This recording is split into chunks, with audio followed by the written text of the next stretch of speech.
বিসমিল্লাহির রহমানির রহিম। শঙ্কর অরবিটালের প্রয়োজনীয়তা। আমরা জানি যে সমযোজী বন্ধন দুই প্রকার, যথা সিগমা বন্ধন এবং পাই বন্ধন।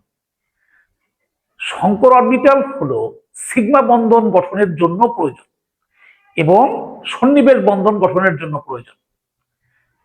আমরা জানি যে সমযোজী বন্ধনের সিগমা বন্ধন এবং সন্নিবেশ বন্ধন মূলত একই প্রক্রিয়ায় গঠিত হয়, অর্থাৎ এক্ষেত্রে অরবিটালের মুখোমুখি অধিকর্ষণের মাধ্যমে বন্ধন গঠিত হবে।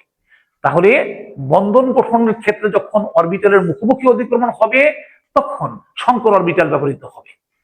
আমাদের দুটি উপাদান, একটি হলো হাইড্রোজেন আর একটি হলো হাইড্রোজেন প্লাস। হাইড্রোজেন এবং হাইড্রোজেন প্লাস, এই হাইড্রোজেন সিগমা বন্ড গঠন করে আর হাইড্রোজেন প্লাস কোঅর্ডিনেশন বন্ড গঠন করে। যখন হাইড্রোজেন সিগমা বন্ধন গঠন করবে এবং হাইড্রোজেন প্লাস যখন সন্নিবেশ বন্ধন অর্থাৎ কোঅর্ডিনেশন বন্ড গঠন করবে তখন কেবলমাত্র ওদের শঙ্কর অরবিটাল লাগবে না।